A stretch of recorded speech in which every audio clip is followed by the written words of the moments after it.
Bienvenidos, apreciados participantes. Es Blanca Carvajal quien les habla y seré la facilitadora que les va a acompañar en esta presentación. Esta semana vamos a hablar acerca de la tabla de contingencia y los puntos que vamos a tratar son: ¿qué es una tabla de contingencia? Aplicaciones de la tabla de contingencia, cómo es la tabla de contingencia y ejemplos de acuerdo a las aplicaciones. ¿Qué es una tabla de contingencia?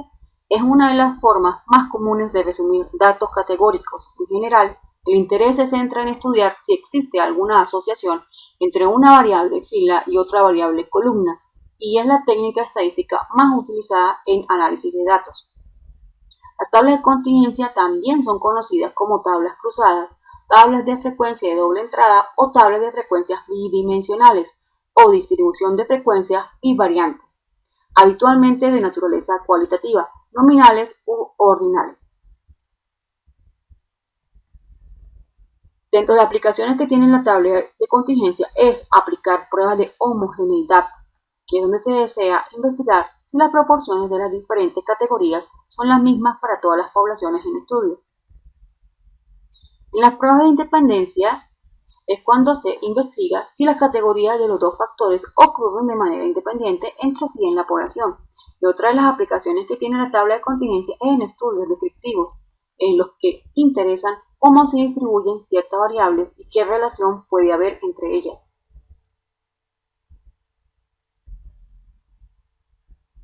Aquí podemos ver un prototipo de la tabla de contingencia. Aquí vemos la variable X, variable Y, con sus respectivas categorías. Bueno, en fin, en una tabla, ¿verdad?, con un arreglo con tantas filas como categorías tenga una de las variables, en este caso la variable X, y tantas columnas como categorías tenga la otra variable, que en este caso es la variable Y. A este arreglo se le agrega una fila, que estamos viendo ahí, y una columna adicionales que corresponden a los totales de cada categoría. Otra característica que tiene la tabla es las frecuencias conjuntas, las podemos ver allí, que nos indican la cantidad de casos que corresponden simultáneamente a una determinada categoría de la variable de las filas y una categoría de la variable columnas. Lo ubicamos en esta celda y corresponde a la observación de la categoría 3 de la variable X y la categoría 2 de la variable Y. También se conoce como frecuencias observadas, término que fue introducido por Pearson en 1904. Otra de las características es las frecuencias absolutas de las categorías de la variable que se ubica en filas.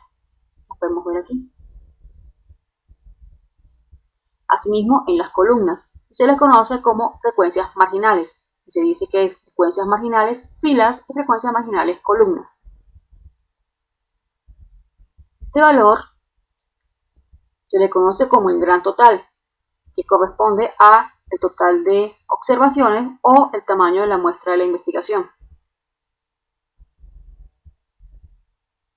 Los ejemplos de esta presentación corresponden a publicaciones de Internet, así como de textos. Veamos.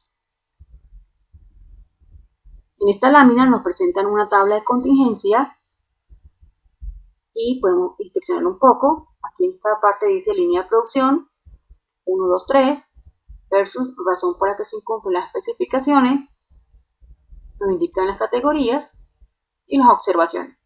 Vamos a leer el enunciado para comprender la tabla. Dice: una compañía envasa un determinado producto en latas de 3 tamaños, cada una con su respectiva línea de producción. La mayor parte de las latas cumplen con las especificaciones, pero un ingeniero de control de calidad encontró las siguientes incongruencias: mancha en la lata, fisura en la lata, ubicación inadecuada de la lengüeta para destapar la lata, falta de la lengüeta para destapar la lata y otra. Bueno, con esta información nos indican, ¿verdad?, ahora que sabemos, es que este 34 de 34 latas que le encontraron manchas de la línea 1 de 150 observadas o inspeccionadas en la misma. Otra puede ser, en este caso, esta columna, que corresponde a una frecuencia marginal columna, sería 145, ¿verdad?, de la categoría donde indica que es fisura en la lata de 375 observadas o inspeccionadas. Bueno, Si quisiéramos evaluar la asociación, tendríamos que aplicar una prueba de homogeneidad, ¿verdad? Porque tenemos 3 categorías que corresponden a poblaciones diferentes.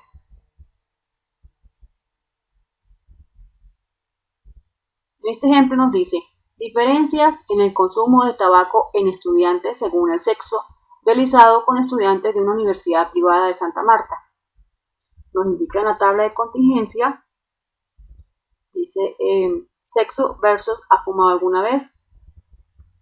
Vemos sus frecuencias observadas y podemos decir que este 48 corresponde a que sí ha fumado alguna vez, de 125 hombres entrevistados. Otro valor podría ser 245 estudiantes que no han fumado alguna vez de los 323 entrevistados.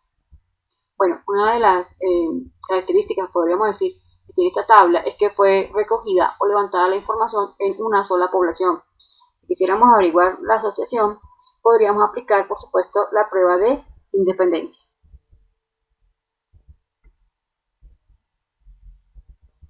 Esta lámina nos presenta la tabla de contingencia de frecuencias relativas al total. Tomé solo la tabla de contingencia del ejemplo anterior como referencia, solo la tabla. ¿Para qué? Para indicar las frecuencias relativas al total. Sin importar que están estudiando, simplemente tomé la tabla y ¿cómo se calcula cada una de estas frecuencias relativas? Pues simplemente tomar el valor observado y dividirlo entre el total. Y es el valor indicado que mostramos ahí. Y así se hace con cada una de las celdas de las tablas de contingencia para obtener las frecuencias relativas al total. Ok, entonces también se puede mostrar, o encontramos mejor dicho, en publicaciones donde indican las frecuencias relativas a fila o frecuencias relativas a columna. Eso depende de la investigación que queremos o estemos realizando. Entonces, si fuera el ejemplo, la tabla adecuada para el ejemplo anterior debería haber sido frecuencia relativa fila. Pero como le digo, repito, es solamente estoy tomando de referencia los datos para hallar la frecuencia relativa al total. Bueno, ¿qué puedo conseguir con esta tabla? Podemos analizar y decir que el 24% de los estudiantes universitarios han fumado, siendo de este valor ubicado en la primera columna. También tenemos que el 52% de las estudiantes universitarias no han fumado, sería este valor que se ubica en esta celda, y asimismo el 39% de los estudiantes universitarios son hombres. Con estos porcentajes podemos inferir sobre la población total de los estudiantes de esta universidad. Por ejemplo, con el 39% obtenido de los estudiantes entrevistados, se multiplica por la población total y se conocería la cantidad de hombres que cursa estudios en esta universidad. Veamos el siguiente ejemplo. Este ejemplo corresponde a estudios descriptivos y nos indica Departamento Capital, Provincia de Córdoba, población por sexo según grupos de edad, año 2001, según el INDEC 2009. Podemos ver aquí la tabla de contingencia y leemos un poco, aquí dice grupos de edad y aquí tenemos en la columna sexo con sus respectivas categorías. Bueno, vamos a ubicarnos en esta categoría de 5 a 9 y lo que vemos es que 57.471 son varones y 56.073 son mujeres, para un total de 113.544 de esa categoría. Bueno, esta tabla pues solo pretende describir a la población y no tiene sentido pues preguntar qué variable es prioritaria a la otra o cuál depende de cuál. Solo lo que interesa es ver la asociación. ¿Qué otra característica podemos ver en esta tabla? Observamos aquí, en esta columna, que son datos cuantitativos y es importante aclarar que se deben organizar por intervalos. En este caso está ordenado de forma creciente, pero también la podemos ordenar de forma decreciente, dependiendo de la investigación. Bueno, ya estamos finalizando con la presentación y lo que nos queda es ver cómo se construye la tabla de contingencia a través del software SPSS en la sección de laboratorio y práctica.